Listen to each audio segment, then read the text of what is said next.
Boa noite. Estamos de volta às nossas tarefas de estudo do Livro dos Espíritos e ainda falando de lei de igualdade, do item igualdade entre homens e mulheres. E hoje a gente vai dar um jeitinho de criar um apêndice aqui para falar um pouco dos pais, né? Afinal de contas, é o Dia dos Pais. Durante muitos anos, no Dia dos Pais, a gente vai lá na casa do vovô fazer a prece com os vôs de domingo de manhã. E era um problema, porque já estão muito idosos e num asilo. E eu ficava pensando, chato, né? Quer dizer, e tem muitos aqui que foram abandonados pelos filhos. Aí a gente vai falar de Dia dos Pais, vai ser desagradável, né? Quer dizer, alguém lembrar que é pai, que o filho nem vem visitar, que deixou aqui no asilo, aquela coisa difícil, né? E aí, durante muito tempo, eu achava muito desagradável ter que falar de Dia dos Pais para pais que estavam abandonados pelos filhos. Porque eu pressupunha que, naturalmente, a experiência de ser pai, para eles, não era uma recordação muito agradável. Aí, depois de um tempo, eu percebi, aliás, ainda bem que eu percebi cedo, que eu não deveria falar para eles na condição de pais que estavam me ouvindo, mas sim de filhos cujos pais já estavam no mundo espiritual. Então aí eu fazia a prece, né, fazia a palestrinha para os idosos, mas eu me dirigia a eles não como papais que estavam ali, mas como filhos que tinham envelhecido e cujos pais eram homenageados naquela manhã e que já estavam lá no mundo espiritual. Isso, a princípio, parece resolver o problema, mas também não resolve.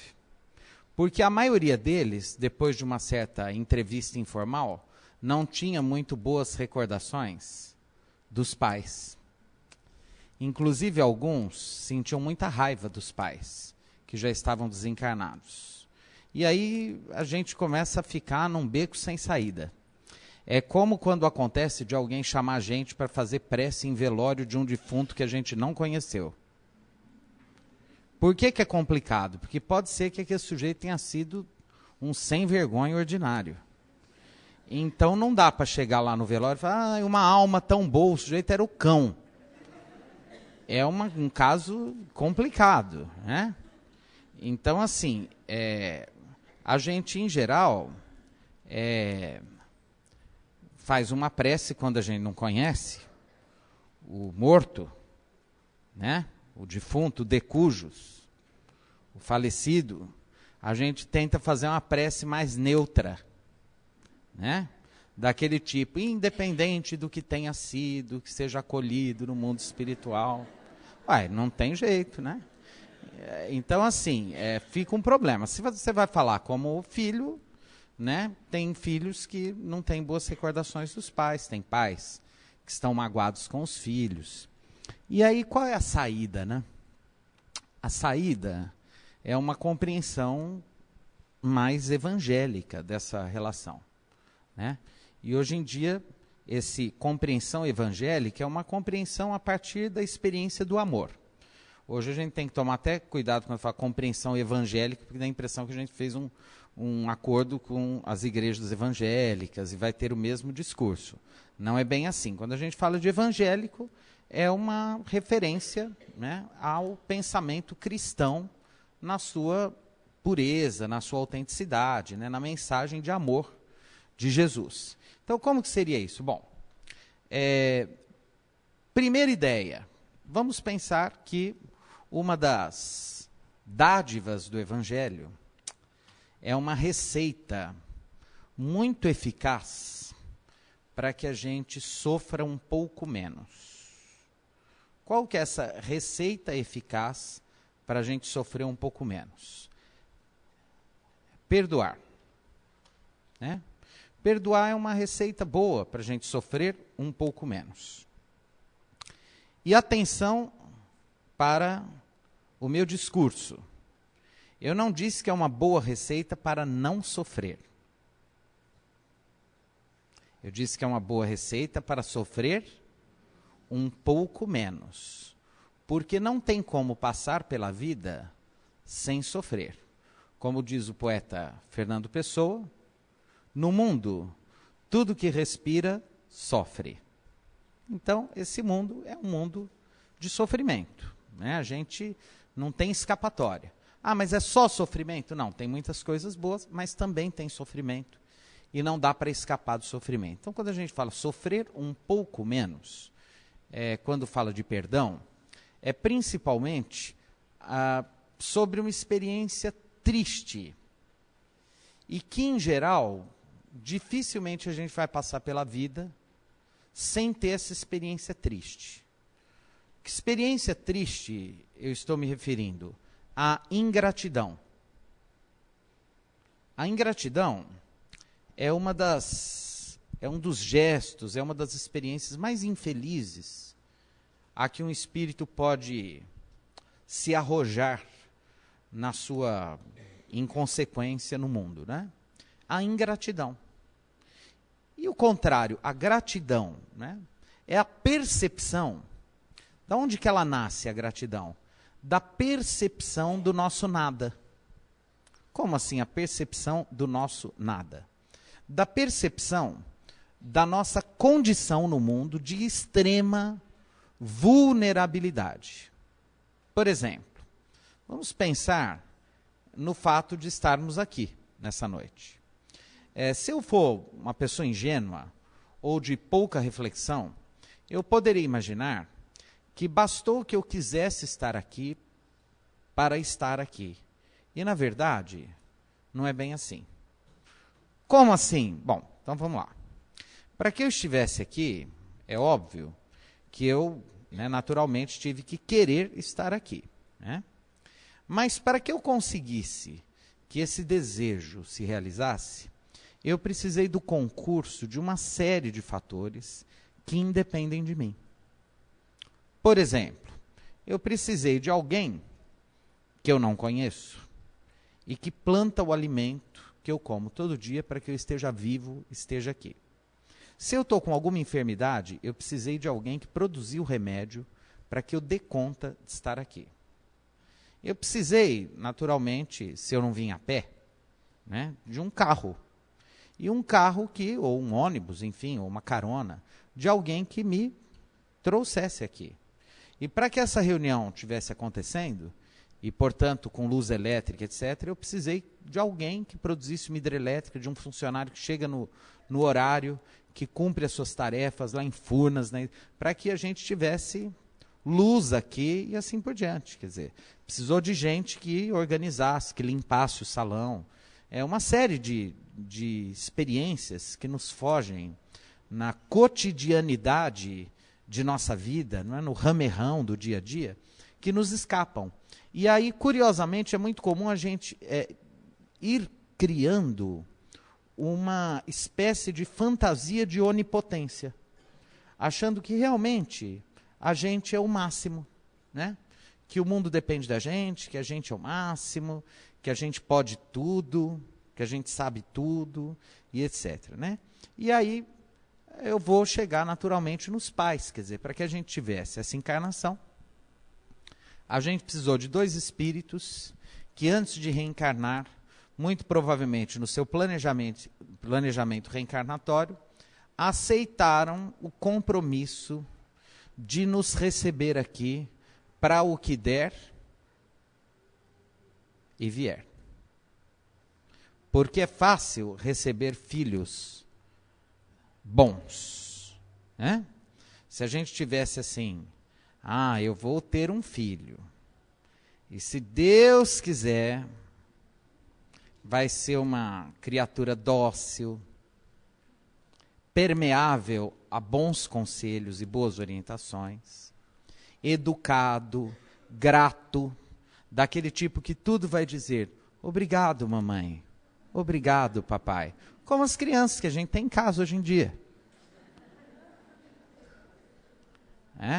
Mas não. A gente opta por ter filhos, etc. E é sempre no escuro, quer dizer. E por que no escuro?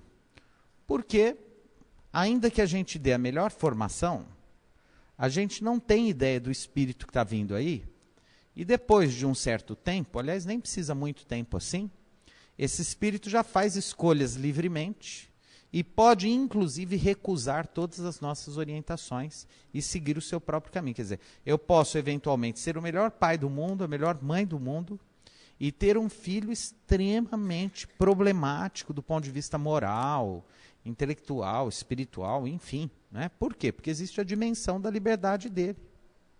Né? A dimensão da escolha. E isso é muito difícil a gente lidar com equilíbrio, com serenidade. Em geral, nós pensamos a vida de uma maneira muito lógica, muito causa e consequência, muito cartesiana.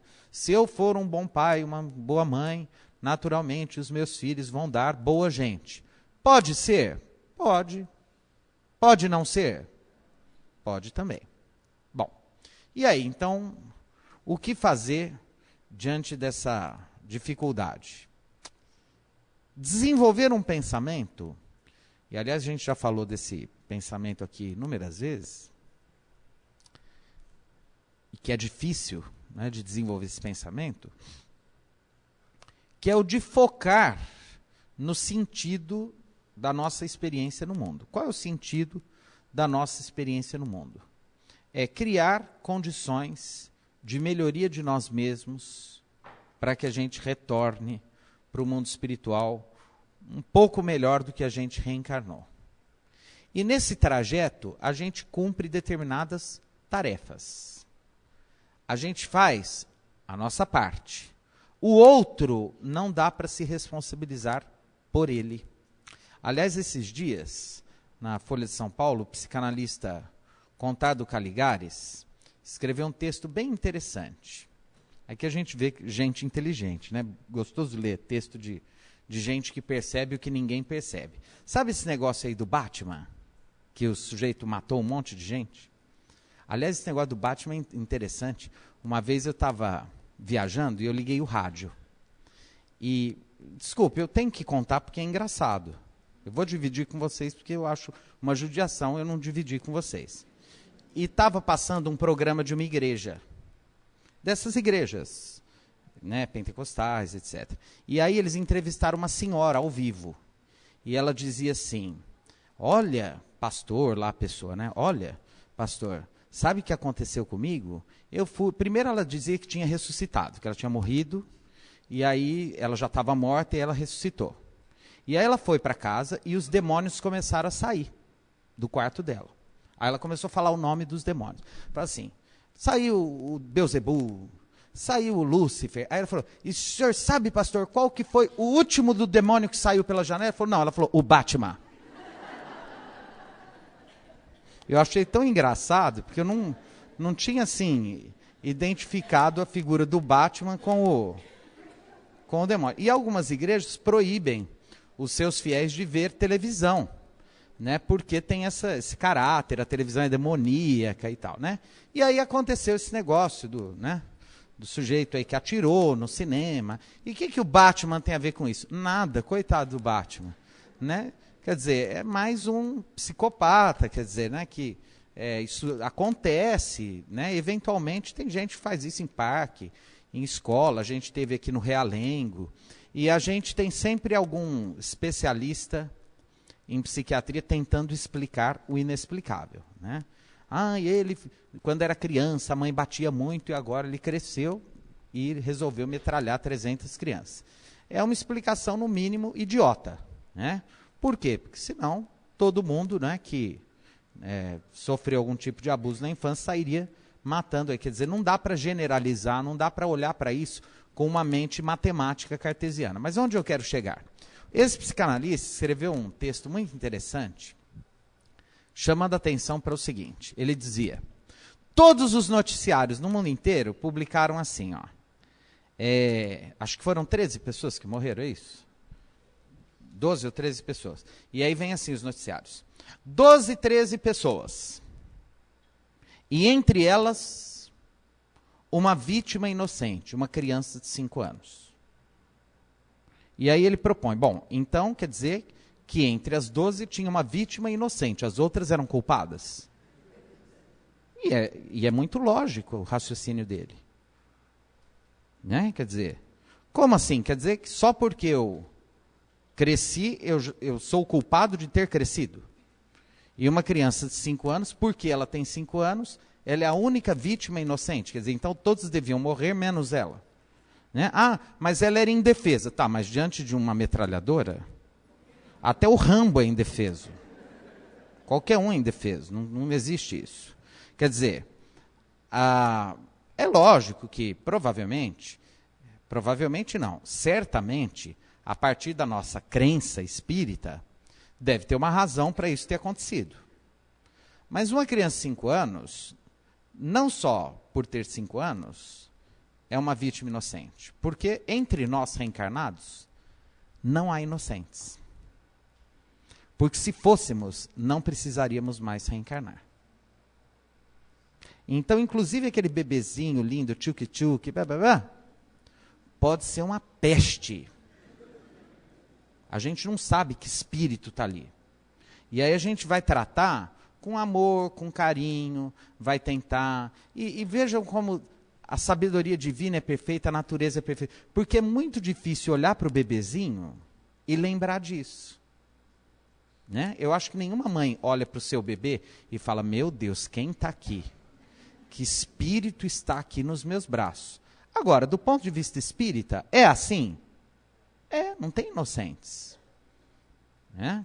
Aliás, se a gente colocar uma câmera num parquinho de diversão, daqueles de playground, de parking, a gente vai ver que as crianças têm uma perversidade terrível. Eles pegam um pedaço de pau, dá na cabeça do outro. A tia tem que vir separar, morde a orelha. E criança não sente culpa. O adulto ainda sente, a criança não. Por que você mordeu a cabeça dele? Porque ele pegou meu carrinho.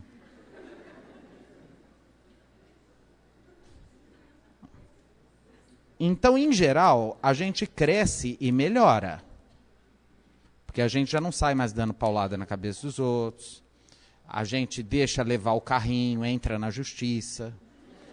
Não faz justiça com as próprias mãos. Então, em geral, a gente cresce e melhora um pouquinho. Tem gente que piora um pouquinho, mas a gente tende, sendo adulto, a melhorar. Por quê? Porque a gente tem culpa. Como assim? Culpa. O que é a culpa? A culpa é um sinal, ela sinaliza um certo grau de evolução espiritual. Né? Quando eu faço alguma coisa moralmente condenável e tenho culpa, isso significa que eu já tenho aquilo que os pensadores da ética chamam de consciência moral ou senso moral. Já é um degrauzinho que a gente consegue subir para tentar evitar problemas mais sérios. Quer dizer, o problema grave existe quando a gente faz alguma coisa que não é legal e acha que é assim mesmo e pronto. Quando a gente consegue sofrer com as coisas ruins que a gente faz, isso já sinaliza um certo grau de evolução. Né?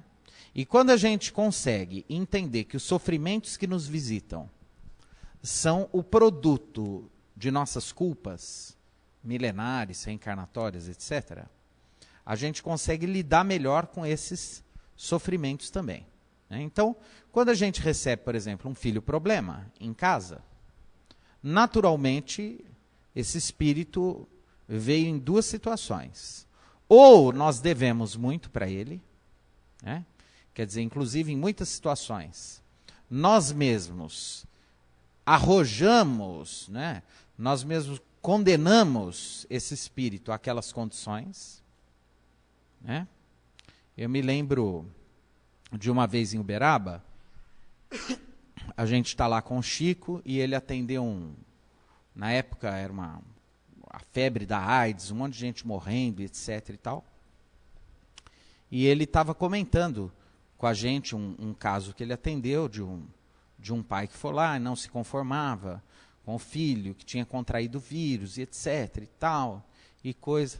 E aí o Chico disse assim, que na verdade, a doença se manifestou naquela criatura e tal, quer dizer, aquela história tinha acontecido, porque, na verdade, numa outra encarnação, o pai que tinha ido lá, esse pai que estava inconformado, etc e tal, foi esse mesmo pai que havia inoculado, na verdade, uma doença nesse filho, em outra encarnação, e etc. Ele não tinha conseguido se libertar ainda, e nessa encarnação ele veio ainda cumprir um restante que lhe faltava, ter que lidar com essa doença, etc. Mas o pai, na verdade, tinha muita responsabilidade sobre essa experiência da doença do filho em outra encarnação, e etc. e tal. E a gente vai para o Emmanuel, aqueles textos de vida e sexo, ele fala assim, em matéria, por exemplo, sexual, etc., é muito difícil a gente julgar e condenar alguém, porque se a gente não caiu naquilo que a gente está condenando, a gente ainda vai cair ou já caiu um dia.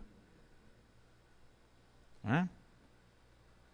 Aliás, há um livro muito interessante que reúne as conferências do professor Newton Boechat, que foi um grande conferencista espírita dos anos 40, 50, 60 no Brasil.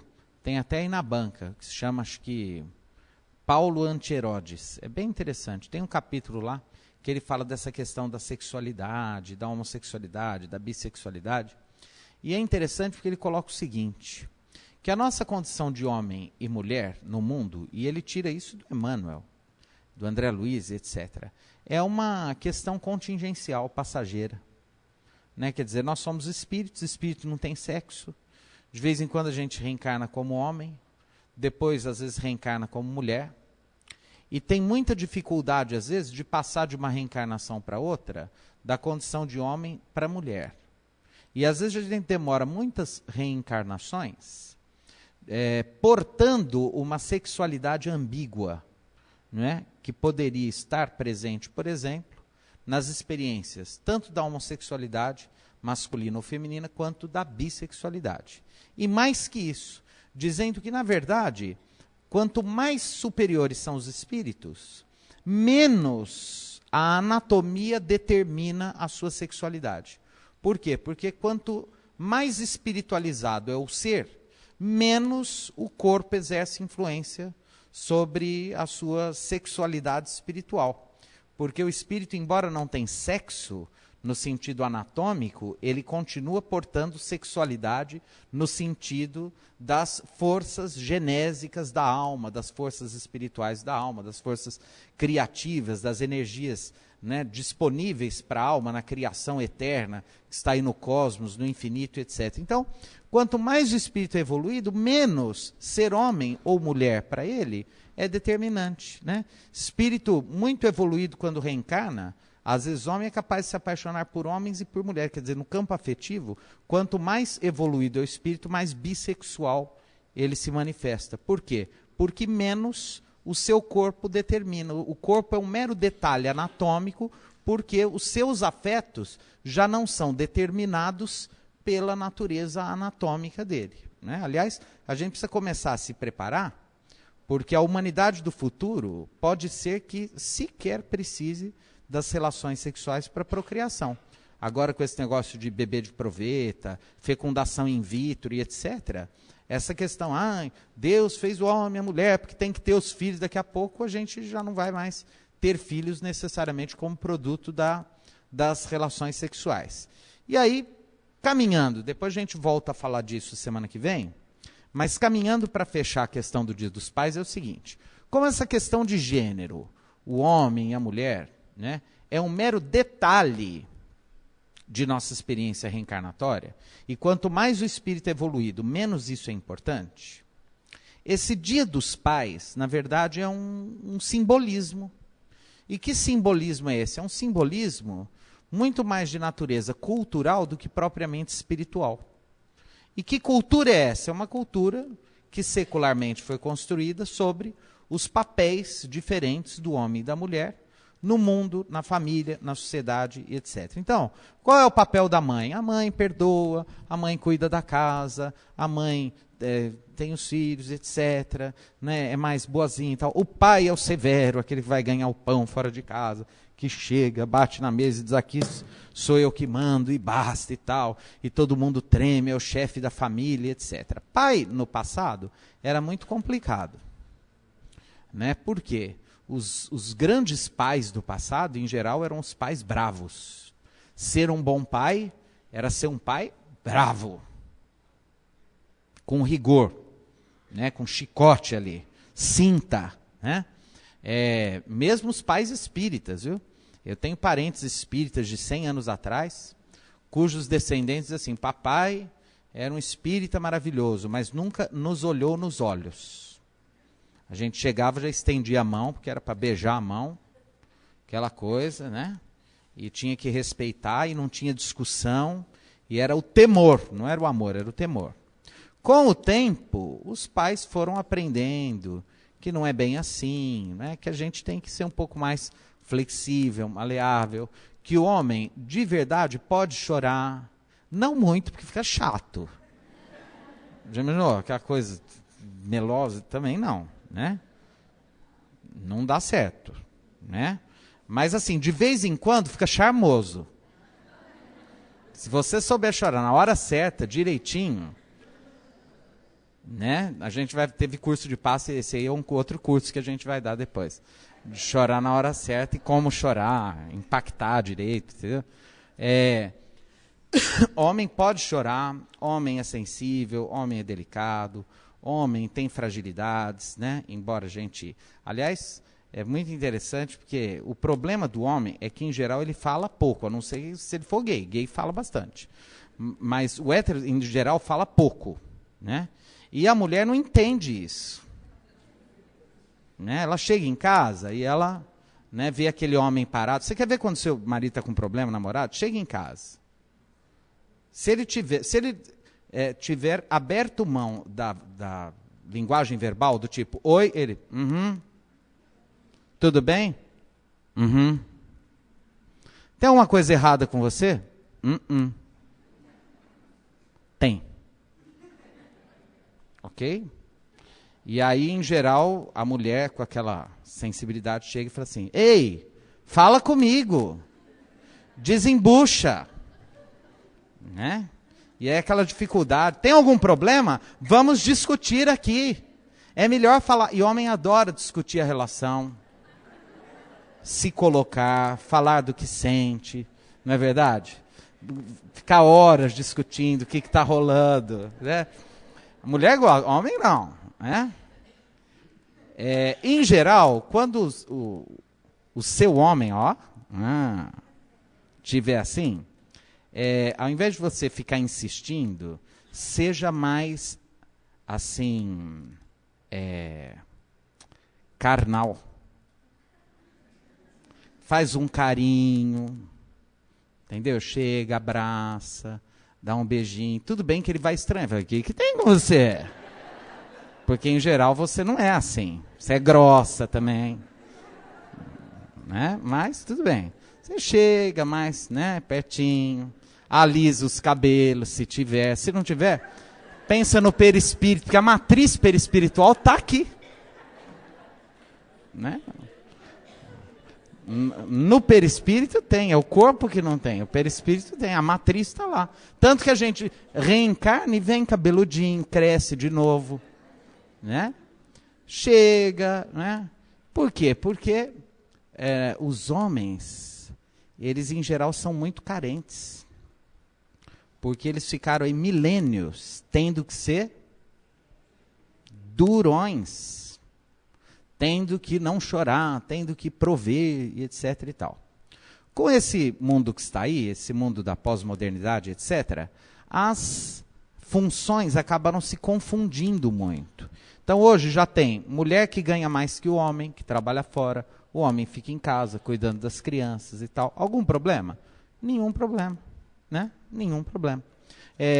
Hoje já não tem mais aquele negócio, o pai é bravo, a mãe... Não, às vezes, inclusive, tem situações que a mãe é mais brava e o pai é mais né? Hoje em dia, pai abraça, beija, né? Se expõe, chora, bate papo, conversa. Então, essa diferença, homem e mulher, pai e mãe, aos poucos ela tende a se neutralizar.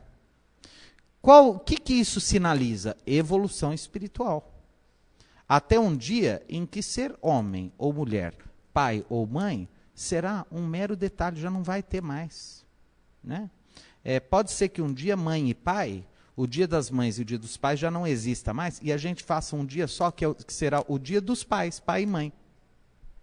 Por quê? Porque a gente vai fazer tudo junto, né? O pai já aprendeu a ser um pouco mãe, já aprendeu a trocar fralda, a dar de mamar e etc. A mãe também já aprendeu a ser um pouquinho mais rígida, não acobertar tudo, não é? Porque amar demais é complicado quando isso se torna conivência, ausência de limites, etc.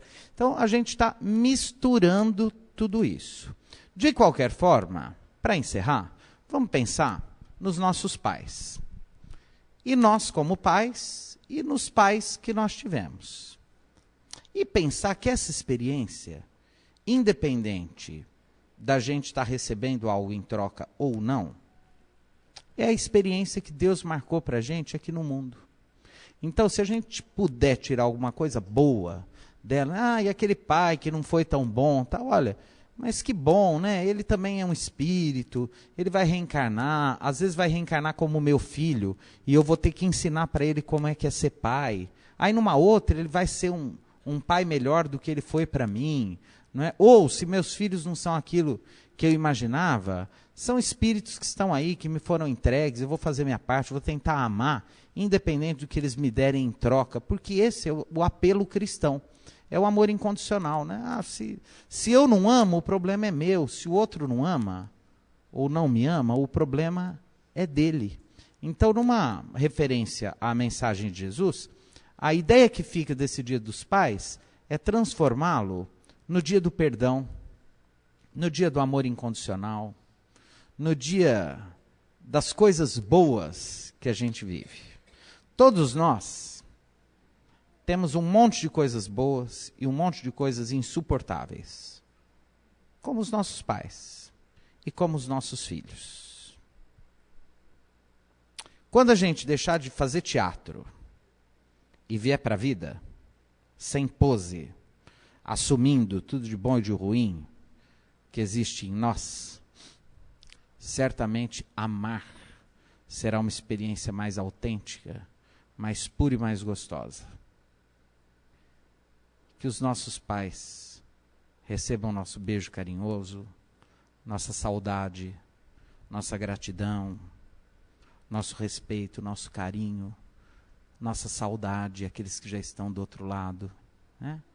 Que onde quer que eles estejam, eles recebam da gente o diamante mais precioso que o nosso espírito pode oferecer, na sua forma mais poética e mais pura, a que podemos chamar de gratidão. Que Jesus nos abençoe.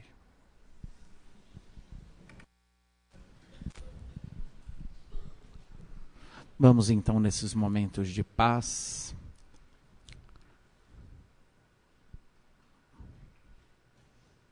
tentar esquecer os problemas, aflições que nos visitam no dia a dia do mundo lá fora.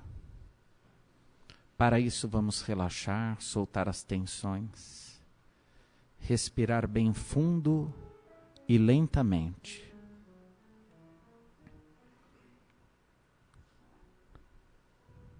Esvaziar a nossa tela mental, preenchê-la com luz intensa.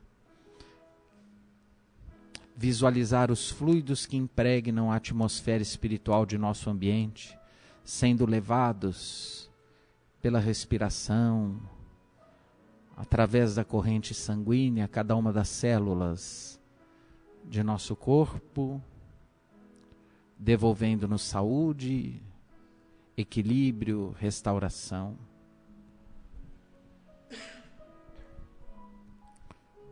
Mais tranquilos, vamos visualizar aquela figura de Jesus que mais nos é familiar. Bem como nosso planeta Terra, qual esfera de luz a bailar pelo espaço infinito. Vamos pedir ao Cristo que traga ao encontro de seu seio de amor o nosso orbe, conduzindo as nossas vibrações de paz a todos os recantos da terra onde vicejam a dor e o sofrimento. Pedimos em favor dos líderes mundiais, para que conduzam a humanidade a tempos de concórdia. Pedimos em favor das populações vítimas das guerras, do fanatismo, da intolerância, do ódio, dos terremotos, maremotos, das fomes, das pestes.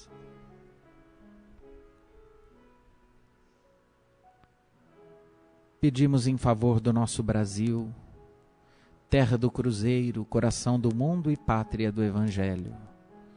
Que o anjo Ismael verta o generoso olhar sobre o nosso país, inspirando os nossos governantes para as boas obras. Pedimos em favor daqueles irmãos que nesse instante se encontram nos leitos de dor dos hospitais, nas enfermarias, nas UTIs, pelas equipes médicas e paramédicas que trabalham nesses locais, pelos entes queridos que velam à cabeceira de um enfermo amado, pelos espíritos em processo de desencarnação e pelos que ficam e choram a dor da saudade, pelos que estão nos asilos, nos orfanatos, nos leprosários, nos manicômios, nas penitenciárias públicas, pelos que se perderam no mundo do crime, da droga, do álcool, da prostituição, do jogo, pelos lares em conflito, onde não há amor, entendimento, diálogo. Pedimos em favor dos suicidas, dos tristes e oprimidos, dos que perderam a fé. Pedimos pelos que procuram trabalho e não encontram, mas também por todos os que, sendo ricos, geram empregos. Pedimos por aqueles que moram em condições tão desumanas, debaixo das pontes, nas favelas, e pelos que perambulam na solidão das sarjetas do mundo, sem um lar, uma família, um pedaço de pão, um trabalho, um ombro amigo. Pedimos por eles. Por todas as religiões do mundo, independente dos rótulos, e pelos seus líderes sinceros que preconizam o amor, a paz e a fraternidade. Pela nossa doutrina espírita, pelos nossos órgãos de unificação, pela nossa Ribeirão Preto, nossa Vila Tibério, sua gente simples e amiga.